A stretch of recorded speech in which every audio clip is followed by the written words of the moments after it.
Welcome back to PALS TV, everybody. Our next segment will be coming to you live from our Gallia County program. I know we got into some history this morning, and we were talking about some of the important events that happened on this day in history, which is perfect for our next segment. When it comes to history, most of ours here in Ohio happened in the southern part of the state, near the Ohio River, between our state and West Virginia. And a lot of Native American history happened down there as well. And I know personally as a kid, I used to go through the woods and find all kinds of arrowheads, and you can see that history. You can find it right in your backyard in some cases.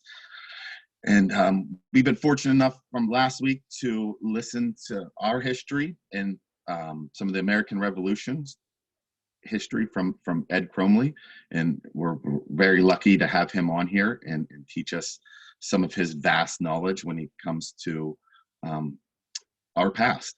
And I know in the previous segments I talked about some famous people in different areas and from Gallia County. Probably the most recognizable person you would know is Bob Evans, and some of his sausage and his farms, and we've eaten at his restaurants. And then also Merlin O'Neill, who was a commander of the United States Coast Guard back in the 1950s, was from Gallia County. So again, we're very grateful to have Ed on here and teaching us about some of our past. And Ed is the local president of the Sons of the American Revolution, and obviously has given us a lot already and will continue to this week. So thank you again, Ed, for coming on here, and look forward to hearing about this week's segment. Okay, glad to be back. Again, my name is Ed Cromley, and in the background you see a picture of a parade that we were in last fall, where it's Battle Days in Point Pleasant, which is right across the river from Gallipolis. And when we think about the Revolutionary War and heroes in it, we think about the guys that might be in this parade up front. I don't have pictures of it, but in the back are some ladies that follow this group of people that are carrying flags and muskets, and they represent camp followers. And so that's going to be some of the folks that we're going to talk about, because the heroes of the American Revolution I want to deal with today are ladies. And so the first one is a lady whose name is Mary Hayes Macaulay, and she was a person who was a camp follower. That means that they had their husbands joining the Revolutionary War on the Patriot side, and they felt like that they couldn't stay at home and be safe without their husband there. And so they and their family would follow the troops around wherever they went, and then they would be protected because they would be on the opposite side of where the enemy was from the camp. This particular lady was at camp in Monmouth, New Jersey, when a battle started at the end of June. It was a very, very hot day, and her job for that day was to take a pitcher to a spring that was nearby, fill it, and then bring it for the soldiers who were firing the cannons to get drinks, because it was very hot. And if you're ever around the cannon firing, there's a lot of heat that's made there that just amplifies the temperature of the day. And so she would be bringing water to these soldiers. From time to time, that water was not used for drinking, but was poured on the cannon so it would be cooled down a little bit. On one of her trips back from the spring, she saw her husband fall as he was operating the cannon because of heat prostration. And so she jumped right in and did his job as part of firing the cannon. You can notice in the picture there are at least 3 people active, and there's a person in the back, which would be 4, and it takes at least 4 people to really fire a cannon accurately and quickly enough to make it efficient in battle. So she did that, hopped in there, and took her husband's place. He did survive the battle, and they did move on with their life after the battle there in Monmouth. It was a win for the Patriot side there. And her husband's last name was Hayes, that she was married to there in the Revolution. He died after the war at some point, and she remarried a person named Macaulay. And so whenever the soldiers were being served this water from ladies, they would call out for them to, I need water over here. And they didn't know all their names, so they gave them the nickname. Every one of them carried this nickname. Hey, Molly, come here and bring me some water. And they would do that.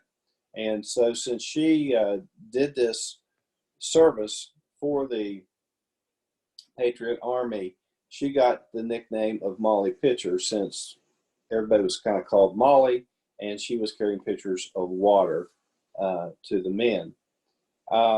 After the war, people would receive pensions for their service. They would receive yearly amounts of money to help them live afterwards because of the nation's gratitude for their service. That still goes on today. And so Molly received an annual commission of $40 a year. And that was awarded from the state of Pennsylvania.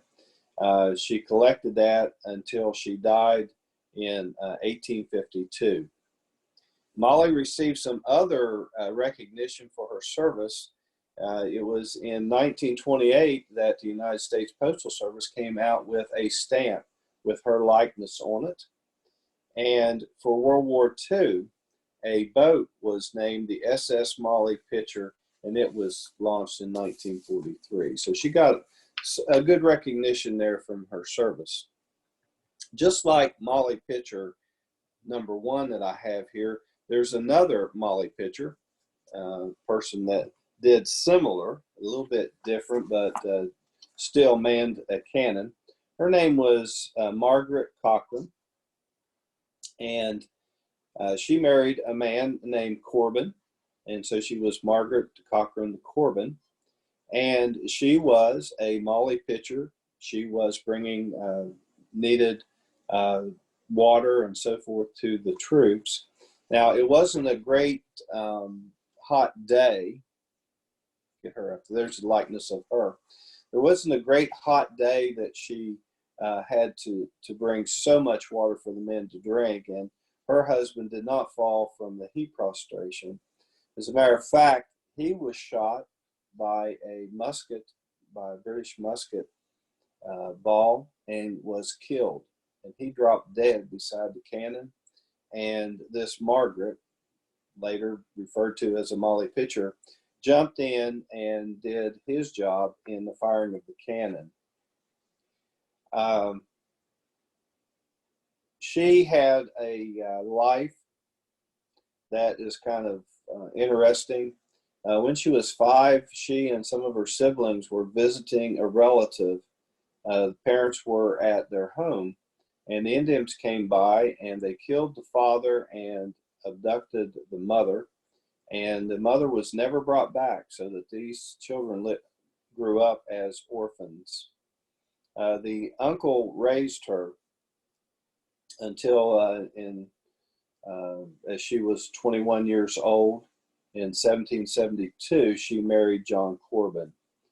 And then when the revolution broke out, he joined the army, and she became a camp follower. Let me describe a little bit of what the camp followers did as they were following behind the troops. They had to make their keep, and so they would sew tattered clothing for the soldiers. They would wash their clothes, and if there were wounded in the group, they would be like nurses for the wounded in the group. Some reports say they did cooking. They did not cook for the soldiers. That was something that the soldiers had to do. The British started this camp following thing, but they didn't necessarily have wives following. They had ladies, and they would consort with the soldiers. This was not the case with the American Army. George Washington made it very clear that this was to only be family and there wouldn't be any interaction between the soldiers and the ladies that were part of the camp followers.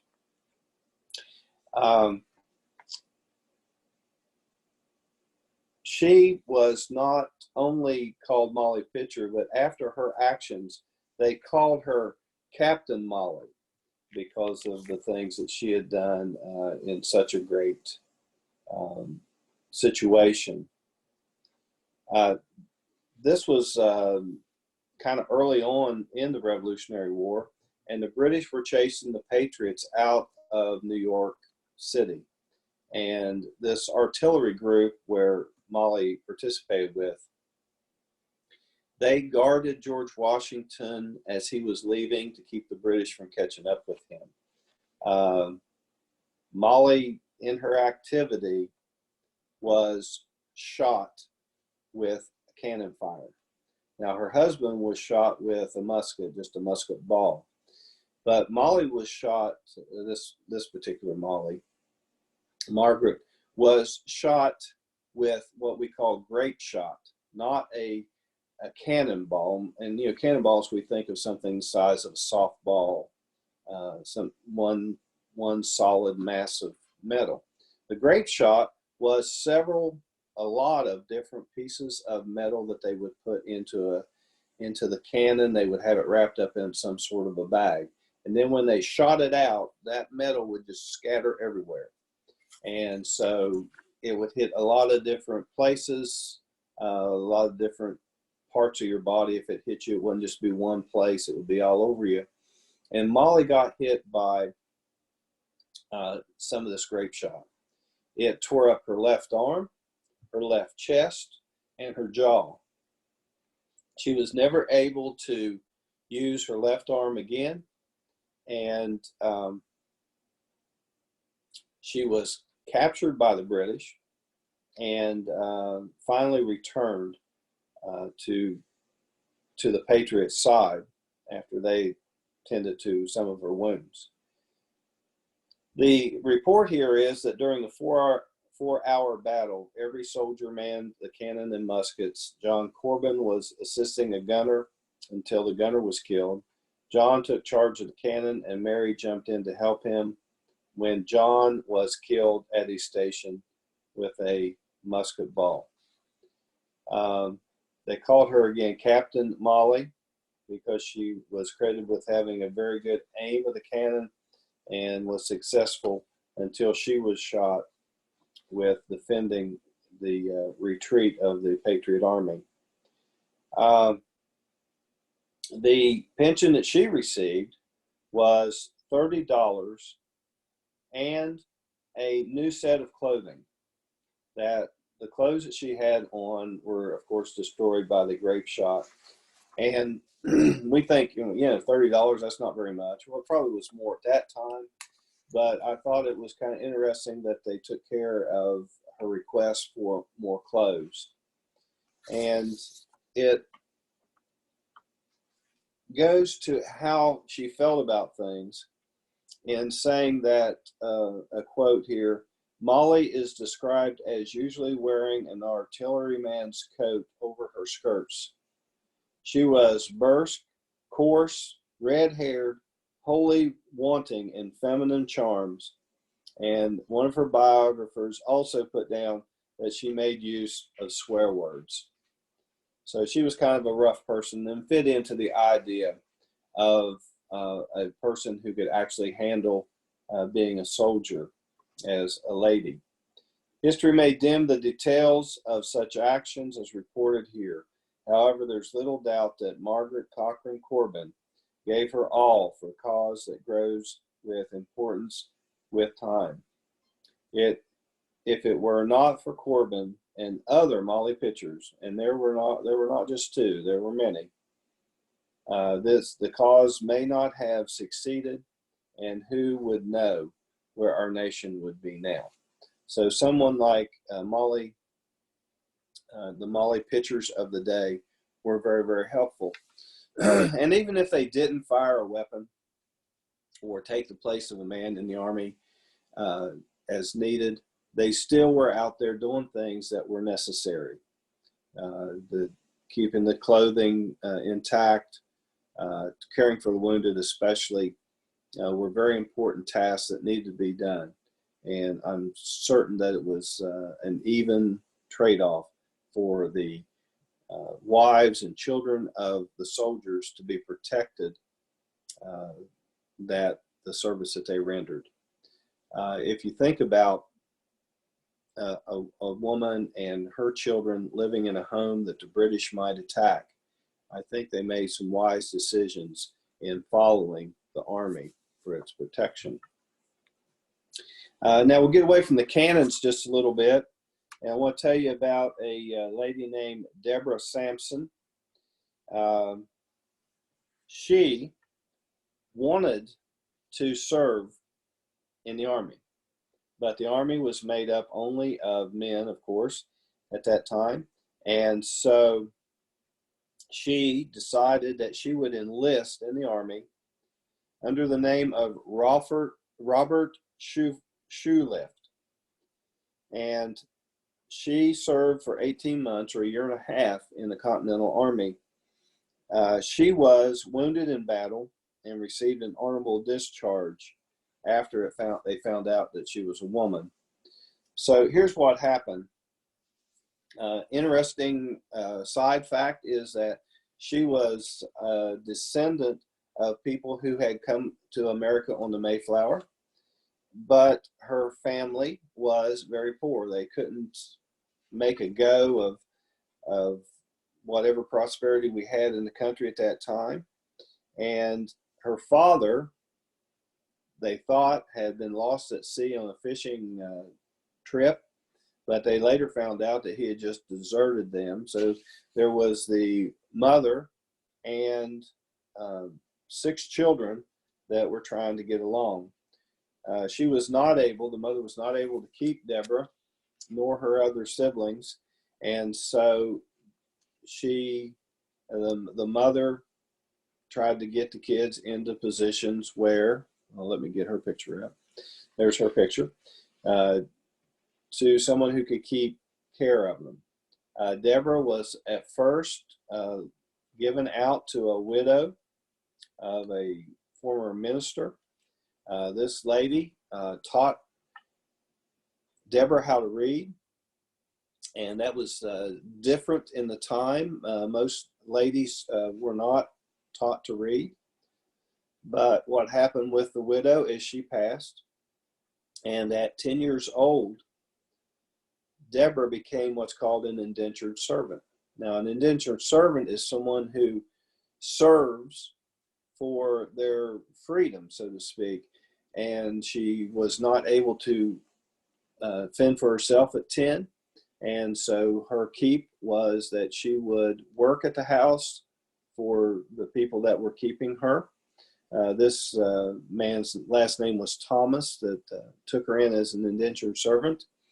And then at a certain age, her indenturedness would be lifted and she could go live on her own. And so at 18, she did leave the home of Mr. Thomas. Her education stopped when she got moved in, well, it slowed down, when she moved in with Mr. Thomas, because he didn't think that women should be educated.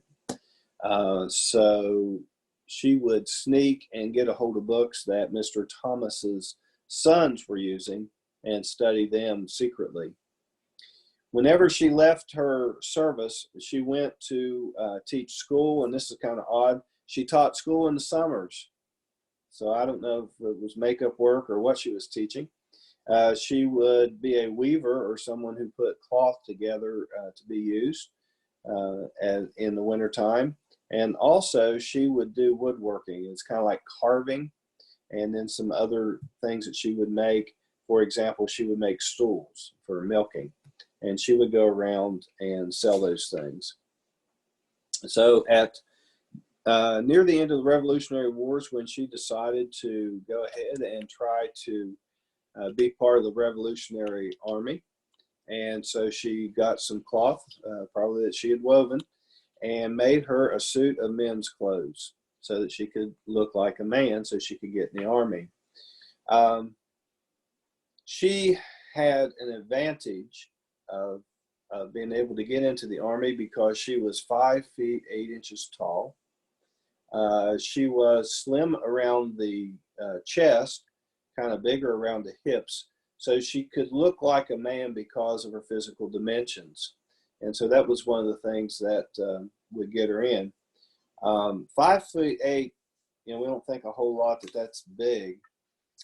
It is kind of big for a woman even today, but it also was very big at that time for men. They were a lot shorter at that time. So she fit in very well as she tried to pass off herself as a man. Her first name that she tried to use to get in was Timothy Thaler, and she was discovered that she was a woman on her first attempt after she was in the Army a very short period of time. Now, she was a churchgoer, and so when the church found out that she had dressed in men's clothing, they expelled her from being in their church. So you don't think of that very often in today's society, but she was. But this didn't slow her down. She still wanted to be in the Army, so she moved on to another area and enrolled, and she used that name that I mentioned earlier, Robert Shurtleff, and was taken in to the light infantry in Massachusetts. Of course, light infantry meant they carried weapons and they walked around. There were different, sometimes people rode horses, and they were called a cavalry, and she was in the group where you walked to war. It didn't take long after she got in the second group that she got into a battle. And during that fight, this was in Tarrytown, New York, and in that fight, she was hit by 2 musket balls in the leg, and she had a cut on her head. She was afraid that she would be found out to be a woman, so she asked the fellow soldiers to leave her in the field to die. She didn't want to be found out. But they took her away to the surgeon. And before the surgeon could get to her, she escaped from the hospital, went away from where everybody was, got out her knife, and took the bullets out herself. Her leg didn't heal up very well, so she couldn't go into battle. So they gave her, again, thinking it was a him, gave her the idea of, or the job to be a aide to the general, carrying correspondence and things like that, or doing other little jobs that he needed done. Still in the service, her group, it was near the end of the revolution. They were trying to get everything settled down. And so this is June of 1783. Her unit was sent to Philadelphia. And the reason this unit needed to be in Philadelphia was because soldiers who had been in the Army, and the fighting was over at this point, went to Philadelphia, where our nation's capital was, demanding, and it was a pretty serious demand, that they be paid. And so they were afraid that there was going to be some bloodshed, so they sent her group down there to try to settle things down. Now, Philadelphia had a lot of people going in and out of it, and there were diseases that were being spread, like smallpox and other diseases that we don't have anymore today. But she became sick while they were in Philadelphia. She lost control of herself. She was delirious, and she went to the hospital. And the doctor that dealt with her found out her gender. And so he, being pretty nice to her, took her to her home where his wife and daughters could take care of her. When she recovered, she was sent back to this General Patterson, who she had been helping, and she was carrying a note. And the note with her was saying that she was a woman. Her general did not punish her, and they were really impressed that she carried off this masquerade for such a long time. And so she was given an honorable discharge. Now, her last name became Gannett whenever she married after the war. And those folks struggled financially, as well as had her parents. So in 1792, she began what would be a 10-year period of trying to get back pay and trying to get a pension for her service. She didn't get a pension from Congress, and so she went around trying to get this. And what she did was she went on the road. She did shows where she would tell her story of how she had been in the Army. She would do this as she was dressed like a lady. And then she would have some singing during this time, patriotic songs, where she would leave the stage. And then she came back dressed as a Continental soldier, to much of the people's surprise that here was this lady, and now she becomes dressed as a soldier and appeared as a man. She would then do what was called a very difficult military movement of 27 steps with a musket, showing how skillful she had become as a soldier. After 10 years of doing this, 10 years, she made $110 on her attempts to sell her story. 10 years, $110.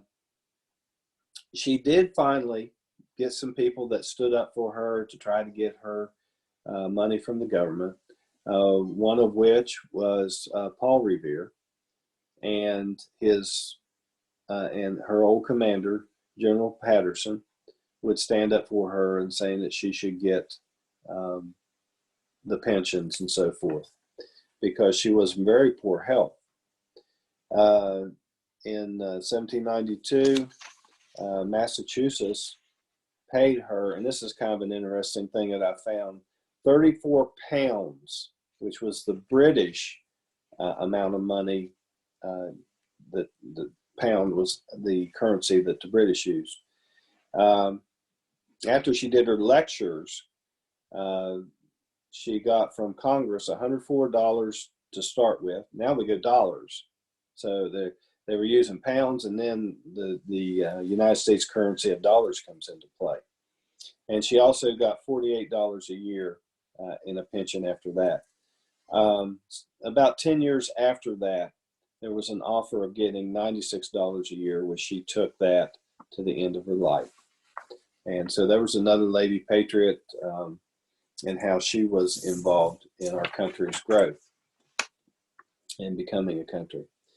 I just mentioned to you a man named Paul Revere. I think it's probably a familiar name to you.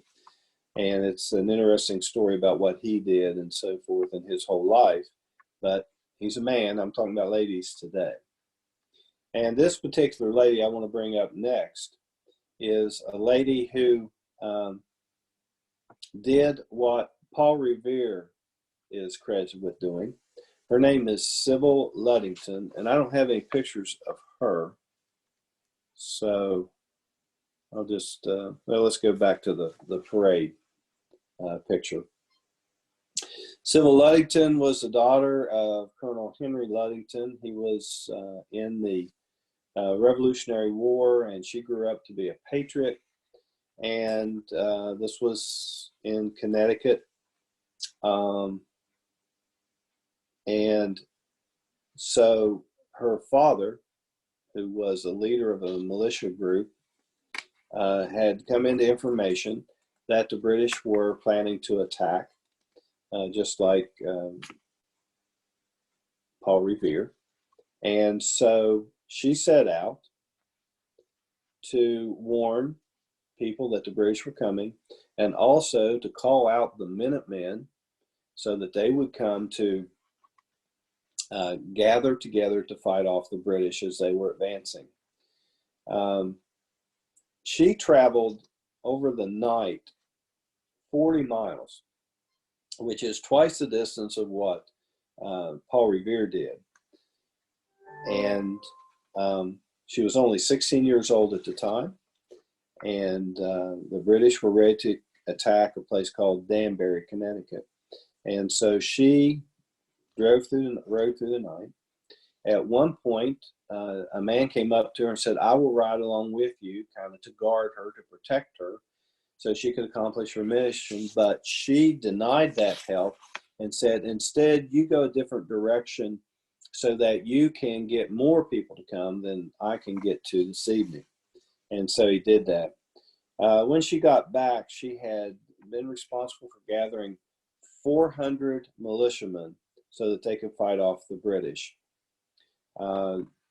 The battle immediately did not work out well for the Patriots, but they retreated, regathered, and as the British got to the next place that they were going to attack, they were ready, and they fended off the British there. Like one of our previous ladies, Miss Ludington was honored with a postage stamp, and she was the 35th woman to be put on a postage stamp. One other thing about her is that the town that she grew up in was called Fredericksburg. You can't find that on a map today because they renamed it Ludingtonville in regard to her exploits there that evening. So there's another lady taking on what we might assume to be, at that time anyway, they thought was a man's job, but she was able to do what other men had done in warning patriots of the impending attack by the British.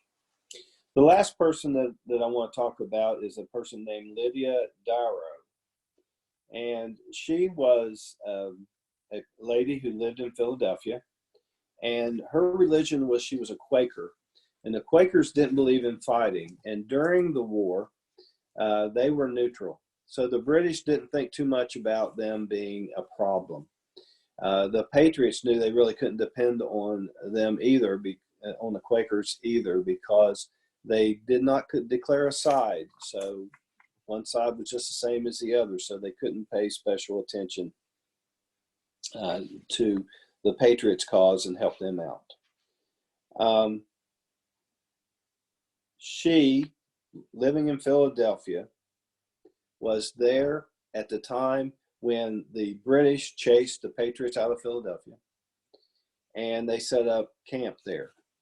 Now, the population of Philadelphia, a third of the people were probably really patriotic. The British would find that out, and they would cause them problems. They would take their goods, they would harm their family, and so forth.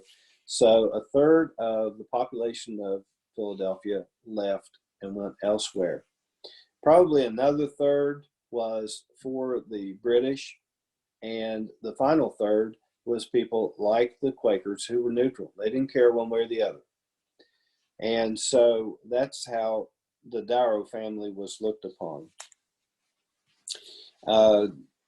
Lydia was born out of the country in Ireland.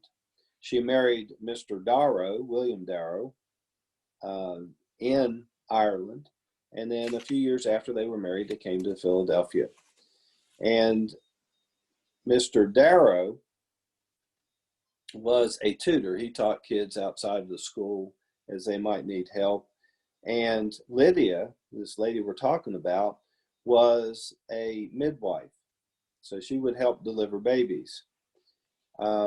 So anyway, their house ended up being across the street from where the leader of the British troops had taken this house as his office.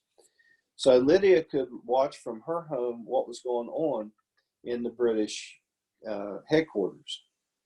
And she had a son who had signed up for the Revolutionary War on the Patriot side.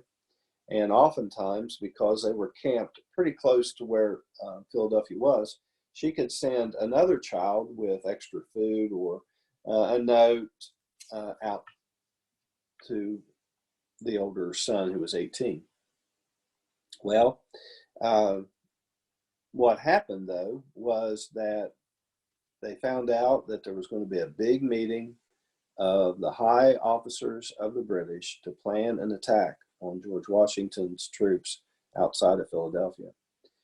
To have this meeting, they went to the Darrow house and they told the Darrows, you can stay in the home, but you have to stay in your bedrooms while we have this meeting. Well, Lydia, being really for the Patriots, as she had passed information on to her son on her other child's trips to visit the son, she hid in a closet and she did not go upstairs to the bedroom so she could overhear the plans of the British.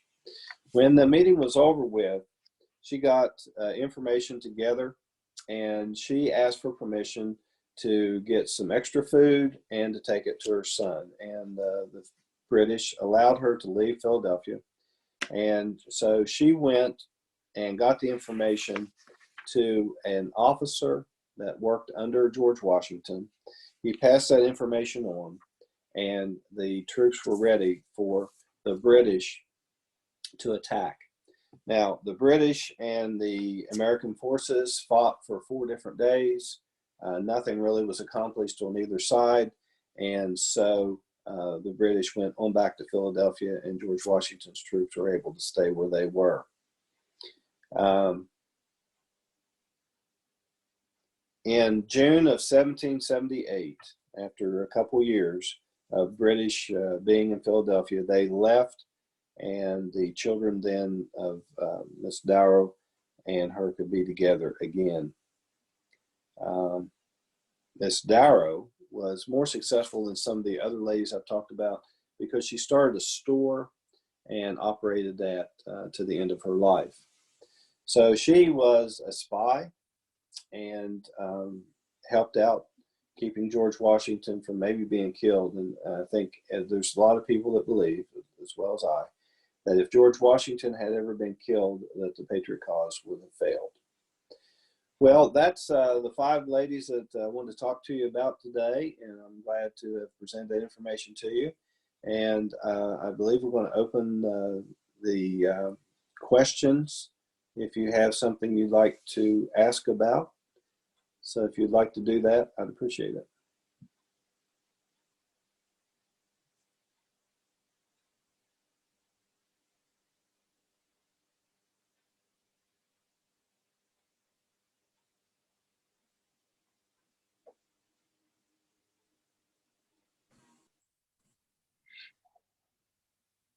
Caitlin, you have a question?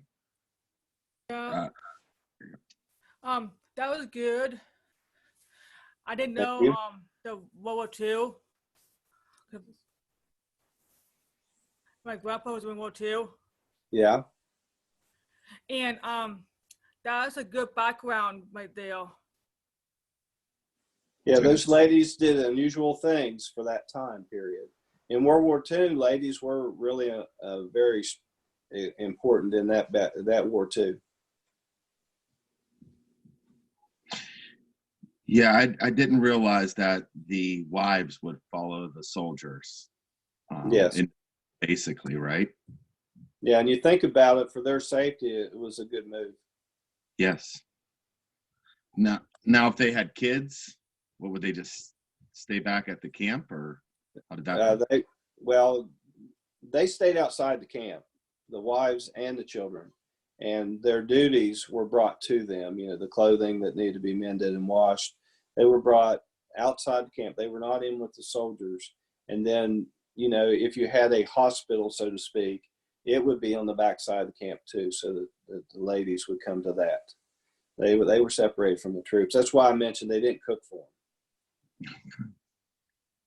Now, are there any camps still left in this region that have been preserved so that you could do a tour of what it would look like and how it would be during that time? Well, in Point Pleasant, there is Fort Randolph, which is a fort. It's a replica of what was actually at Point Pleasant at the beginning of the Revolution. And it's operating, and it's open on the weekends during May to September. Wonderful. Okay. And then the other one I had to ask about, Ed, you said for her book, she made $110 after 10 years. Is that right? Well, that was her tour. She didn't write a book. She was on a tour where she gave lectures. Okay. And, you know, I described the lecture as her being dressed as a lady, telling about what happened, and then coming back out dressed as a soldier and doing that 27-step military exercise. But after 10 years, yeah, it's $110 is all she made. Wow. That's dedication right there. Yeah, persistence, I don't know. Yeah. Persistence, dedication, one of those things. So another great segment, Ed. So we truly appreciate your time and coming on, teaching us so much about our history and why it's important for us to know that, to reflect, because again, history repeats itself. Yes. All right. Well, we'll be coming back to Ed again next week for another terrific history lesson. I'm looking forward to that. And in the meantime, have a great rest of your week, Ed. We will. Well, thank you. You too.